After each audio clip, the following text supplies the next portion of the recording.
This podcast is sponsored by Compass Coaching Limited. Compass Coaching, there when you're facing the questions and course corrections of life, helping people like you find their true north. Now, on to the fun bits.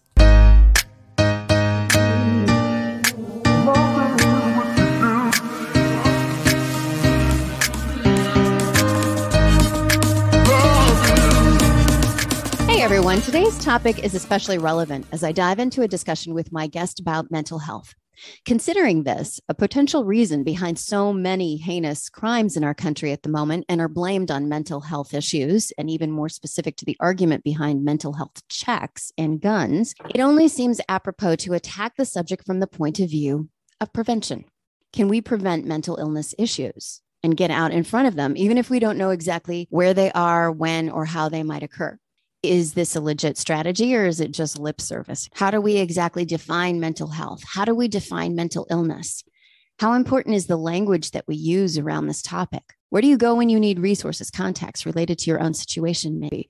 I'll discuss these questions and more today with my guest, Dr. Sherri Yoder. Dr. Sherri, as most of her colleagues and clients refer to her, is a former clinical psychologist, but left that practice to found her nonprofit organization, Thriving Thoughts Global, and serves as executive director.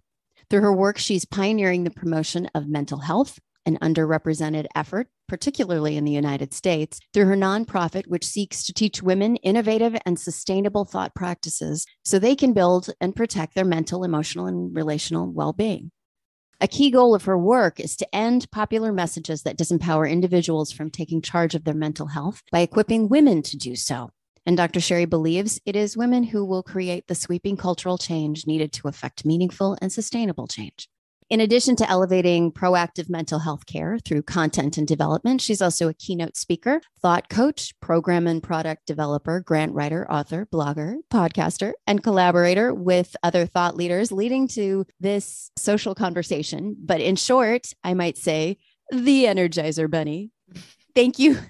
Thank you for being here today, Dr. Sherri, to unpack a bit of this important topic. Hey, yeah, I'm excited to do it. And honestly, all of your questions are legitimate, they're valid, and they're ones that a lot of people haven't even considered asking. So I'm so grateful for the platform to talk about some of those. Yeah.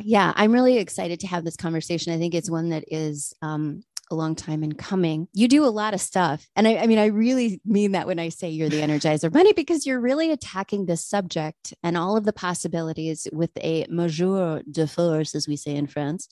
So let me start by asking, why is preventing mental illness your mission? And why don't we look at mental health more from a prevention point of view? I mean, that sounds ethereal to me. Yeah. So how do we make mental health tangible in our lives? And in other words, how does one prevent mental illness by nurturing mental health? And what does that exactly mean?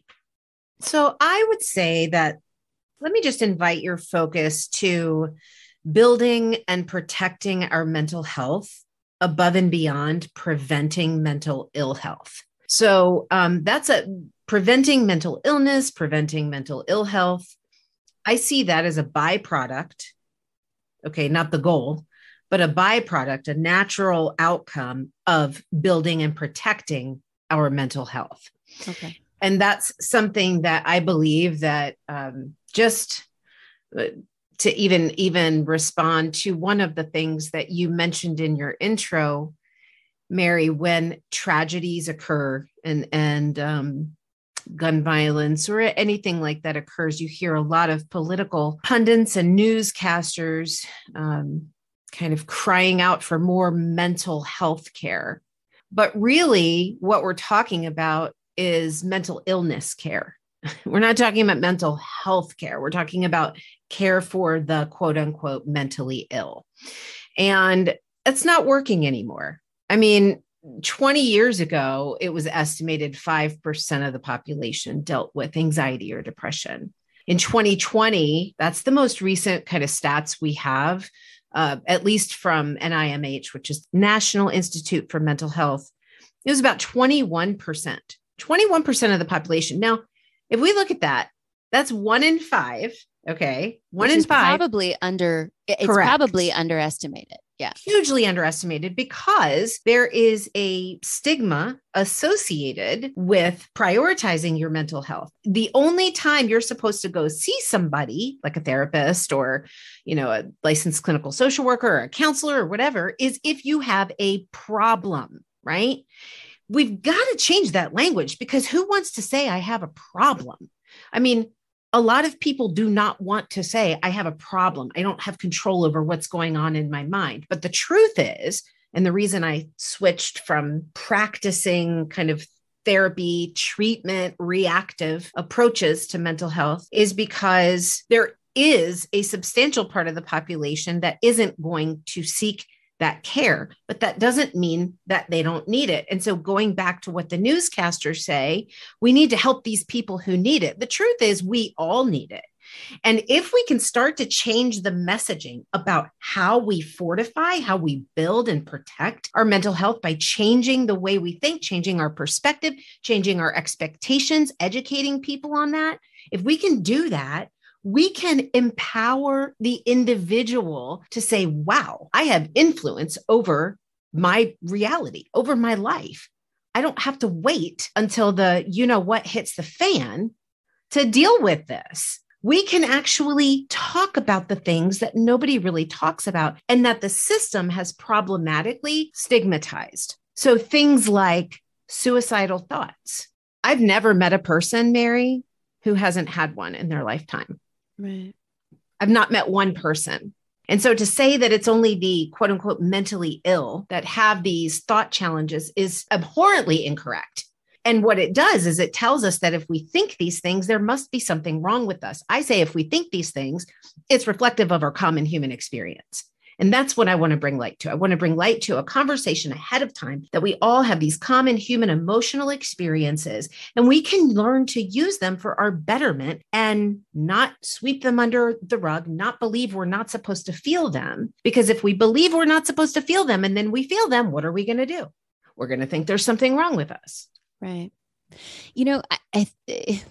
Something that comes up for me when I hear you talking about this is the language, obviously, but the context, and I want to ask you about that, but the context of what we consider mental illness. I think your point about having suicidal thoughts is spot on. I get where you're going with that. But what I'm trying to create a connect for myself is in, for example, you are, there's a fallout between a married couple, for example, there's infidelity. Okay. And they decide to get a divorce. It's a year later. One of the partners is stewing about this, whatever the situation. We hear this play out over and over in this country.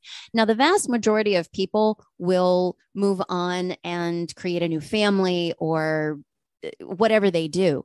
Some, it's so deeply embedded. And, from my own experience, when I left somebody years ago and it was torture for me. And I'm like, I left him. Why am I so upset about this? And then I saw him with somebody else, maybe a month and a half afterwards. And I thought to myself, I was so angry inside. Now there's a vast, probably a number of reasons why I was so angry with myself, but I finally understood the depth of how people get to a crime of passion.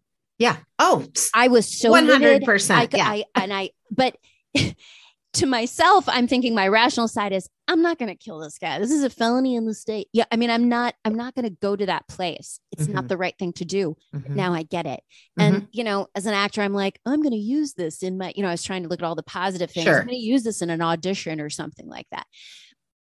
But for the first time in my life, I understood the depth of hate and anger. Now, I didn't do anything. I'm a rational person. I consider myself a rational person.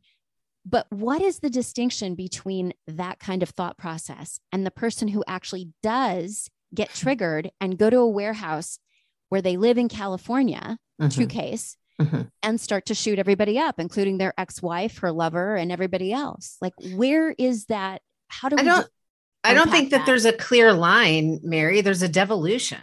There's a de-evolution of our thoughts over time. If we are not embracing some of the core principles of who we are as humans, chiefly that this is unpopular. I get it. We like to blame people. We like to blame people for our hurts, for our failures, for our experiences. It's uncomfortable to come face to face with ourselves and say, what's my responsibility in this? What's my role in my life? But that's the whole point, is to get to people ahead of time to teach them to focus on what and who they control, which is them, right? And after a period of time, so again, what you're talking about, at that point, if you have reached a space where you're going to react and snap and go do something violent towards somebody, this is not the population that this approach is seeking to serve. That is a population that the current treatment model, the traditional model of mental health, seeks to serve and find. So how do we get out ahead of this then? Yeah. Let's get back to the language thing. I think Yeah. that's a really important point that you made before, and I want to explore that a little more. Yeah. Well, so how do you get ahead of it? It's going to take some conversational shifts in the way we talk about and when and why we talk about mental health. For example, the when and why we talk about mental health, particularly, I'm speaking specifically about Western culture here because that's really all I'm privy to. But when is the only time we talk about mental health on the news? When something happens. When something happens. So that is a parallel to the reactive nature that we have culturally just deepened and embedded into our conversations about mental health, that you don't talk about it, you don't respond to it until it's too late, until there's an issue, so to speak. And so if we can start to talk about it in a way that's not even about mental illness, but about mental health. So for example, May is National Mental Health Awareness Month. That's what it's called in the United States. But it's really not Mental Health Awareness Month. It's Mental Ill Health Awareness Month. It's, are you depressed? Here's what to find. Not, hey, here are some feelings that might come up when XYZ, blah, blah, blah happens.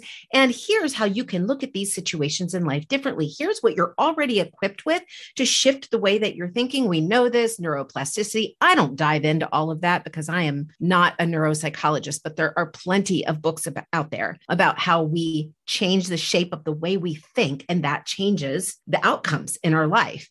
This is what I'm talking about. I'm talking about changing the conversation to an acknowledgement that every single has a mental health to care for, and no person is immune from falling into mental ill health.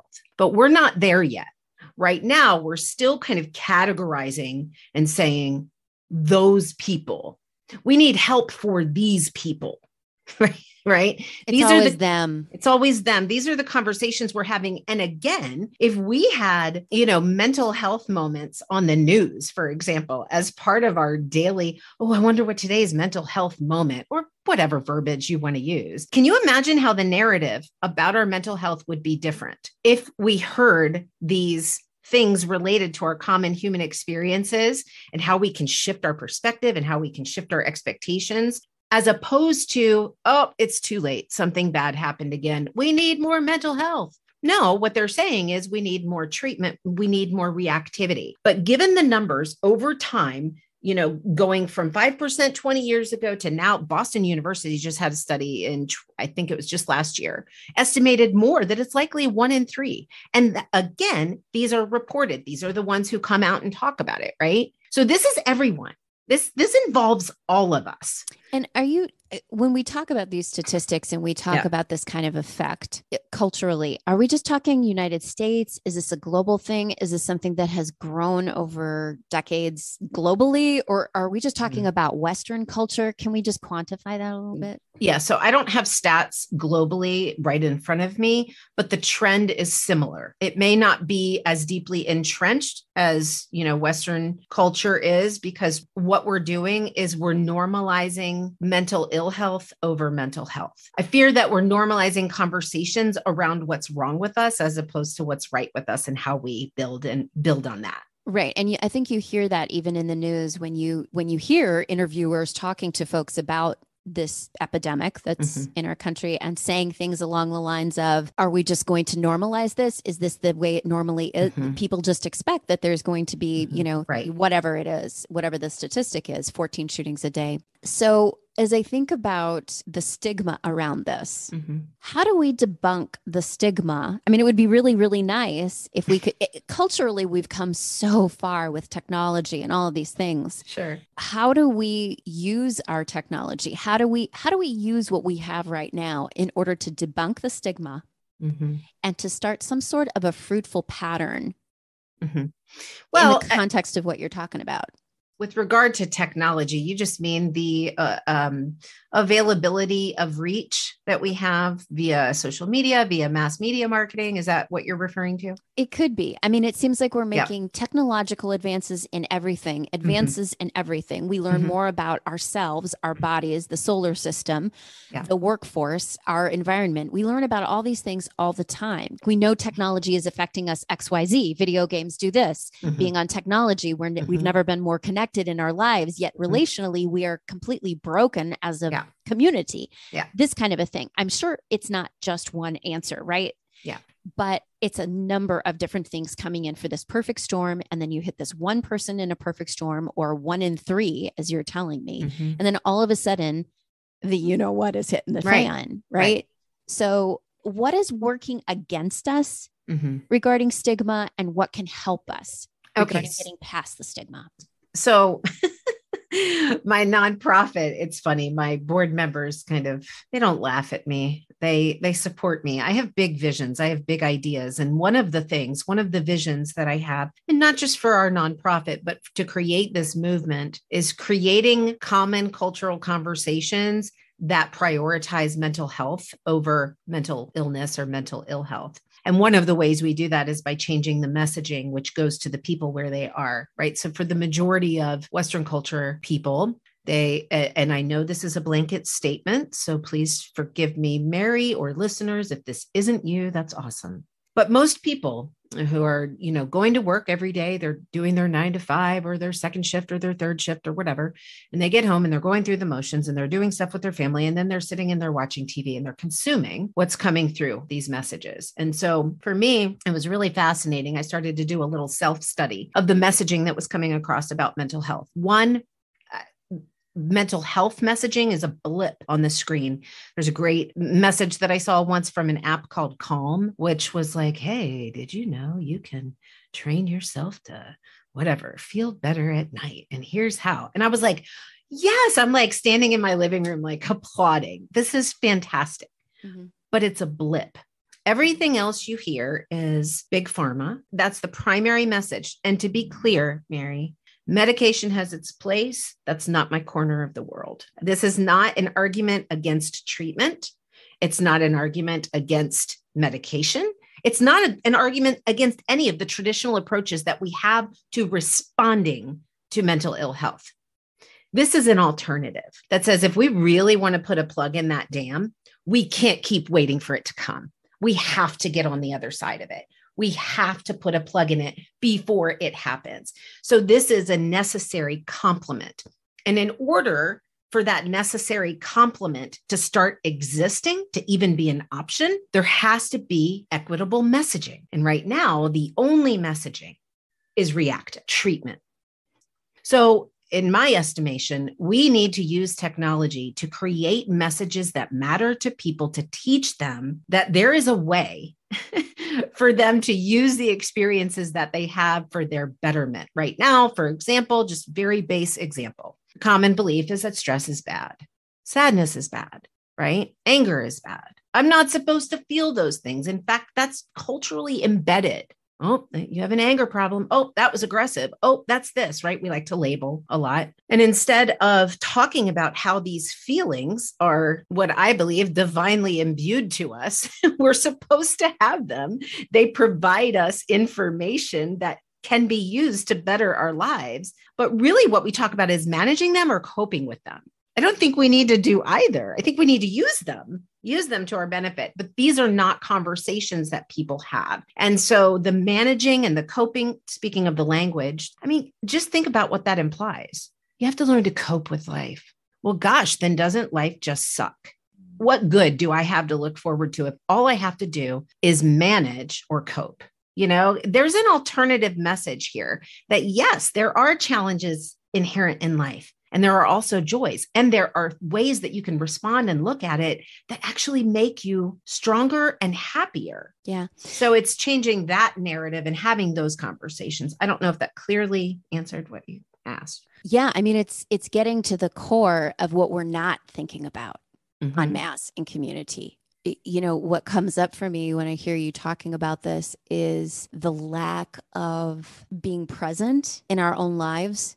Yeah. Going on autopilot. Not everybody has had, none of us have had the perfect upbringing, right? Mm-hmm. We've all had issues. Every single one of us. Stemming from every single one of us. Every single one. Some have had better upbringings. Some have had worse upbringings. What we do know is that from 0 to 5, we're imprinted with XYZ. Mm-hmm. And that basically is the template for how we are living the rest of our life. But we make behavioral changes and we choose.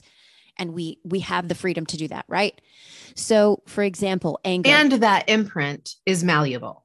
It is malleable. We know that now. But the language is so important in what you're talking about. The first thing that came up to me was the word anger. You used that word. Mm-hmm. And my thought is, okay, it's wrong to be angry with something. We should be controlling. But what do we do when we see injustice? Anger is there to be leveraged to fight for the underdog, to get out in the streets and protest. Like there's good reasons that we have this anger, sort of to what you're speaking. Correct. So I just want to draw that analogy so that the listeners see, yes, there is. Yeah, we have anger in our lives. Let's leverage it for something good. Correct. The quandary, I don't know, the confusion that comes up for me a little bit in this is how people are able to, I guess, self-monitor or go through life saying, yes, I'm going to stop in this moment and be present and intentional about what I'm, not everybody has a coach, right? I'm going to be intentional about what I'm doing right now. And I am not going to flip the bird on that guy who just cut me off in traffic and create a road rage situation. Yeah. Thinking outside of the box and thinking, well, maybe that person is driving that way because they're on drugs. Maybe they have a woman in the car that's about to. So can I stop you there for a second? Yeah. It just doesn't matter why that person does what they do. No, it doesn't.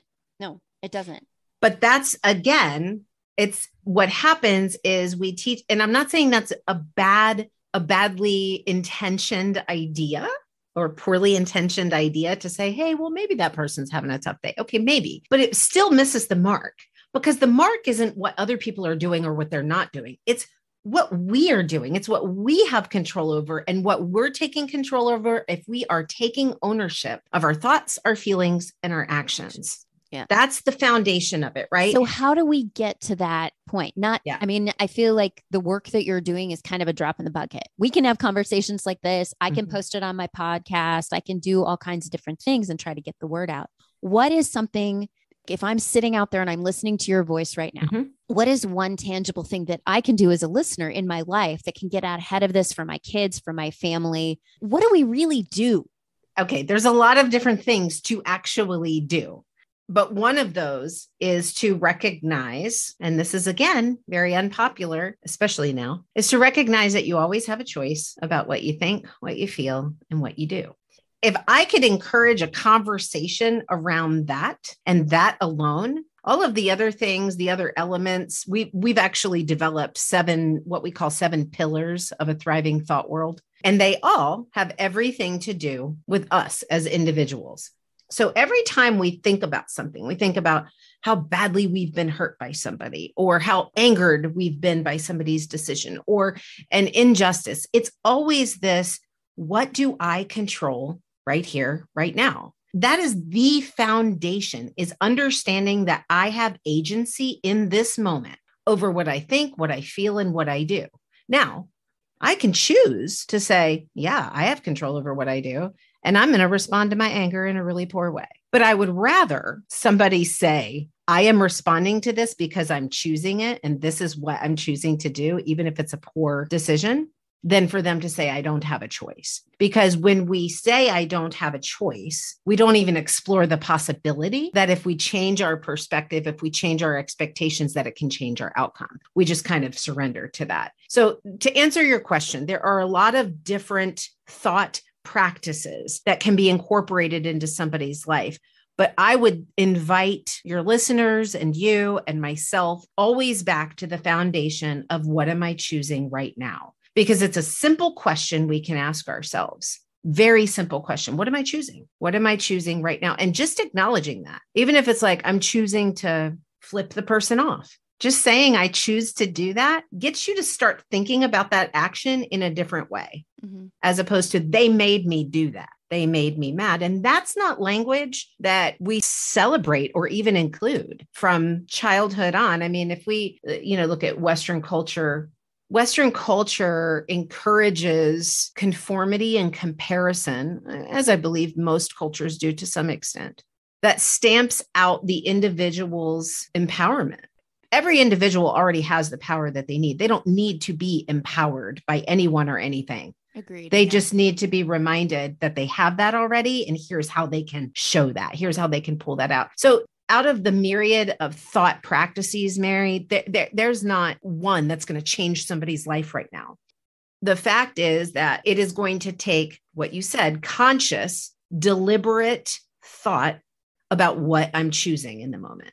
And if we can just start there, I think we can create sweeping changes, but it's going to take having those conversations in a way. And I don't think it's a drop in the bucket. And maybe that's fair to say, but drops in the bucket produce ripples that, beyond which we're privy to the impact of that. And we have to start somewhere. And so for us as an organization, as my nonprofit, one of the things that we're doing is creating these conversations, presenting these ideas for discussion. We're doing that on social media. We're doing that through free webinars that dive into detail, like, how do I think differently about this? Like, is there a way to think differently about anxiety? Is there a way to think differently about boundaries? Is there something new and fresh that I haven't thought of? And I would say that the message here in reminding people that they have what it takes to live a life that thrives, meaning that grows and prospers, is just reminding them of what they already have. And it's not instructing them to do this or not do that. It's asking themselves questions. What am I choosing right now? I keep going back to that because it's the one that has transformed my life. It's the one that's transformed every thought coaching client's life. Here's an example. Back when I was in the treatment kind of field and I was practicing as a clinical psychologist, I had a client come in and she was exasperated. I could tell that just from her body language. And she sat down and she was visibly frustrated. And I said, okay, where do you want to start today?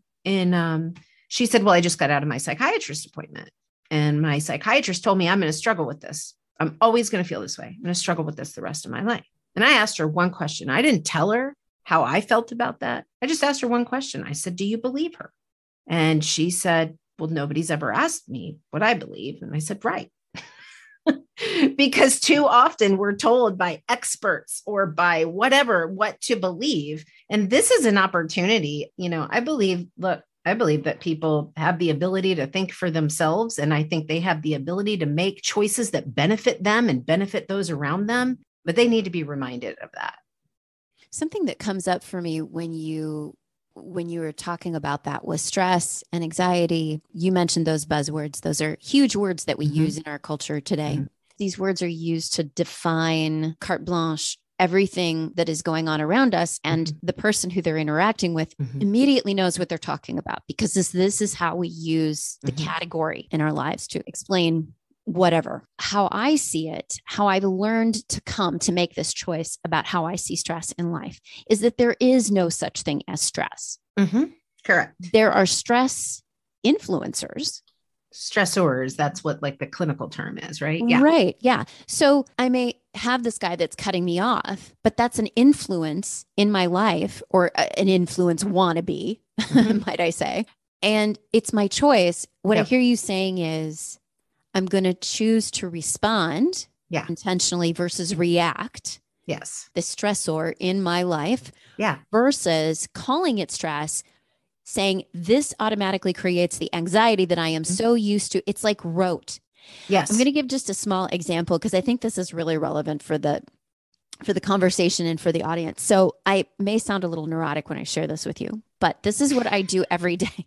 And we are all neurotic. Otherwise there wouldn't be a word. We really are For that. a little neurotic. Okay. So when I leave the house, I literally will go through every single room and I will double check, that the fans are off. There's no candles lit. This is a normal thing, right? But when I leave the house, when I'm in my car, as I am backing out of the driveway, I stop in the end and I say to myself, the fan is off in the front room. The fan is off in the back room. The stove is off. The oven is off. The microwave is unplugged. Both of the doors are locked. I see that the garage door is down now. The light is off. Like I literally go through this litany of things in my head because I am so consumed with everything out there that I'm in a stream of consciousness. So I'm not being in that moment. I'm saying to myself, I am choosing to be deliberate and intentional about what it is that I'm recognizing right now so that I don't leave any harm behind me as I drive away into the sunset. Yeah, I think that's good, right? That's to your advantage. It's to your benefit. But it's a choice that I'm making to say, right. It gives me a sense of peace, but it's an example of the intentionality, as neurotic as it is. I'm saying I am being really present right now and aware of my surroundings. I'm not going to react to something. I'm going to respond to it. And I'm kind of creating this list in my head, this mental note, right? Yeah. So it's, can I add too, though, just since we're talking about driving, because that's a big stressor for people. People get stressed out about non-drivers. Yeah. And it's like, oh my gosh, how much of our joy are we giving away on a daily basis when we get on the road? But so the other day I was on the highway. I had to go visit a client in another state. And I stopped. I pulled over to do a live video because this is my world. This is my thought world that I live in all the time. I'm always asking myself, what am I choosing here? But it's not just what am I choosing in the moment? It's what am I expecting before? Am I making my expectations realistic? So a lot of times what we don't do is we think, I'm going to get on the road. I'm going to get there in a certain amount of time. Nobody's going to get in my way. There's not going to be any construction, memo. It's 2022 and there's still people who think it's okay to drive in the left lane going slow. Okay. Like this is a reality. Okay. So I have a choice in that moment when I see that, right? I have a choice. Am I going to let that really ruin my day? Because that's within my control, right? Or am I just going to do what I can do? Well, maybe I'll pass them on the right, or maybe I won't. Maybe I'll, whatever. What can I do in this moment? I can choose that. But before I ever get on the road, I can have the expectation that that is likely to happen. And how am I preparing myself? So it's never just about choosing in the moment. It's always about having expectations ahead of time that are realistic and having them pointed not at other people, not about, well, I expect other people to drive well, or I expect other people to obey traffic signals, right? No, what do you expect of yourself? And I love to choose for myself before any of that. When I get on the road, I'm going to be calm. I'm going to be confident. I'm going to be peaceful, and I'm going to enjoy my drive. I have to teach myself to do that. And this is the point that I was making about my neurotic example, is that this pattern that I have developed for myself has kept myself calm internally. I've done everything that I can. If there's a freak of nature, I can't control that. So, which brings me to a point while you were talking about this, I was thinking the expectations are so important. And this is where the patterns come in, right? So I'm building, like we joke here in the Midwest, well, there's winter and then there's the season of road construction. You said that before. It's like there is no summer. It's road construction. And so planning ahead of time is so important. Now, I get it. Everybody who's listening to me and says, life happens, yeah, it does. It does. So if you're developing the pattern for yourself of saying, okay, I couldn't get out on the road 15 minutes earlier, developing the expectation that there's going to be somebody on the road that's going to be hanging in the left lane. Yep. These stressors are inevitably going to happen. Yes. So if we make it incumbent upon ourselves to make that concrete choice. Yes. And develop the pattern in ourselves that says, you know what, I am making this choice for myself, right? We talked about that. But I would even go further and extend to everybody, because I do this for myself. Yeah, I'm making these choices to respond rather than react. But I'm also thinking about others in the situation, which is where grace comes in. I don't know who's in that car. I don't know what happened to that person that's driving in the left lane or flipped me off or whatever. So let's get out of our own heads and think about other people's feelings with a lot of grace. Now, I don't know. What do you think about that? I mean, this is how I function. I know it's not possible for everybody, but it's like, I'm thinking about my own choices. I'm developing patterns because I'm being super diligent and I'm a type A and I'm Enneagram 1 and blah, blah, blah. But I'm saying there is grace out there that needs to be extended towards others. And I think if we extended more grace to people, I think the world would be full of less road rage.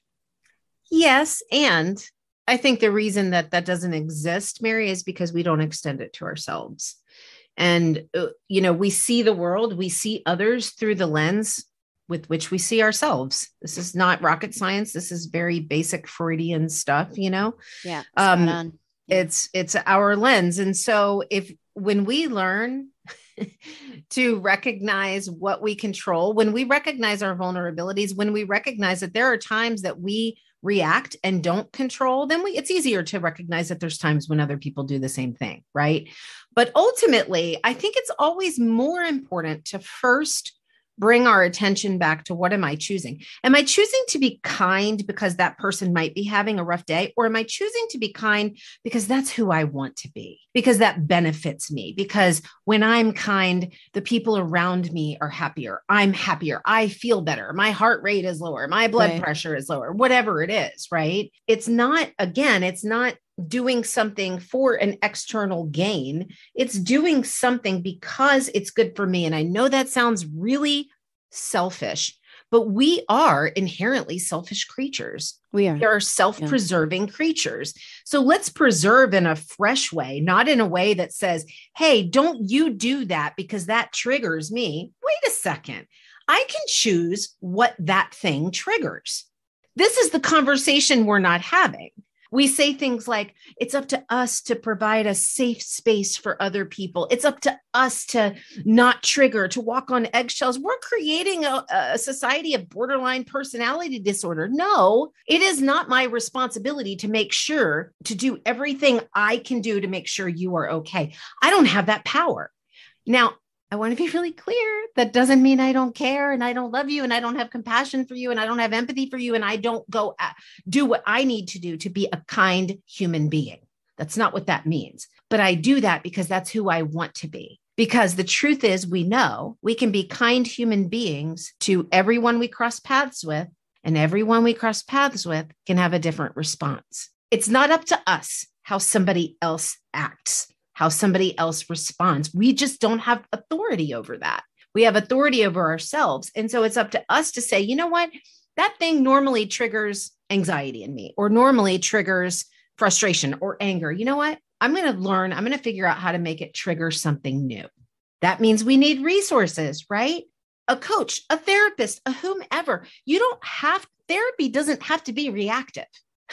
But the problem is that when you go to therapy, you have to be diagnosed to get paid by a third-party payer. So then it becomes problem driven as opposed to proactively driven. Now, there are companies with great EAP programs that provide, 5 or 6 well visits a year for their employees, that they don't even have to touch their insurance for. That's wonderful. That's great. But not everybody, the majority of Americans don't work for an organization like that. They're working at, the 7-Eleven or the Walmart or the, Right. What comes up for me when you mention that is the posturing of our heart. To qualify the grace. Yeah. Because all the choices that we make have to do with the posturing of our heart. And that's what I mean when I'm saying you're giving grace to that other person, because you don't know what's going on. And I can't control what's in the sphere of that person, but I can control what I'm doing. That's right. I love what you said too about, just kind of quantifying. Not everybody can get a therapist. Not everybody can. There are resources out there. And I want to talk about that a little bit. I want to talk more just kind of as we're near the end of our time together about your nonprofit. Yeah. I want to remind everybody that there are resources out there as coaching becomes more and more acceptable. Please make sure you do your due diligence on finding a good coach. Make sure that they are qualified, but there's so many different coaches out there and they are just looking to serve folks that are in transition, whatever the case may be. So let's talk a little bit about resources and just whether our heart is pulled to be a part of this movement and saying, yeah, I want to be out at the front of this using the language. Sherri, where can we find your information? Where else can we find resources? So Thriving Thoughts Global does provide certain resources. We are a startup nonprofit. So we are just beginning to kind of scaffold our different offerings. You can find us at thrivingthoughtsglobal.org. You can find us at Thriving Thoughts Global on YouTube, Instagram, Facebook, LinkedIn, all of those places. And we offer little tidbits that just suggest a different way of looking at something, a different way of thinking about something. So with regard to resources, and if you want to grow yourself, if you want to be happier, if you want to take control over your life, if you want to feel more fulfilled, that's up to you. And if you want to do that, there's a lot of free ways to do that because we live in a world where everybody's a podcaster. And there are some wonderful podcasts out there about changing your thoughts, changing your life. I had one, Thriving Thoughts with Dr. Sherri. You have one that makes us question things differently, right? We're on it right now. There's a lot of podcasts out there that are free, completely free to you. There is a lot of social media like mine, like Thriving Thoughts Global and others that provide you with quality information. There's not a shortage of free information, but I would invite you to understand that just even take stock of that. Take stock of who you follow. Because if you're scrolling through social media and you're experiencing a lot of negativity, a lot of emotional reactivity, you're following the wrong people. And if you want that to change, you got to change what you see. You have to, you cannot keep looking at the same things and expecting to feel differently. That's the definition colloquially of insanity, right? So there's free stuff. There's books. Books are cheap. You can get them for free by going to your local library. There's a lot of books. There's a great one by Randy Patterson. It's How to Be Miserable. That's what it, right? Like How to Be Miserable, 40 Easy Steps, right? There are a number of self-improvement, self-development books. And look, not everyone is going to be for every person. That's why there's a lot of us out here doing this work to teach you how to control what you control, how to influence what you influence, how to create the life that you want, right? I'm just here to let you know it's possible. We can dig into the how later. Right? We just want you to know it's possible. I did this in my work when I was in my private practice. I went into jails and worked with the inmates there because they deserve to hear this information too. We have so many programs that deal with the symptoms of why people are incarcerated or why people get fired from their jobs or why people fall in and out of relationships.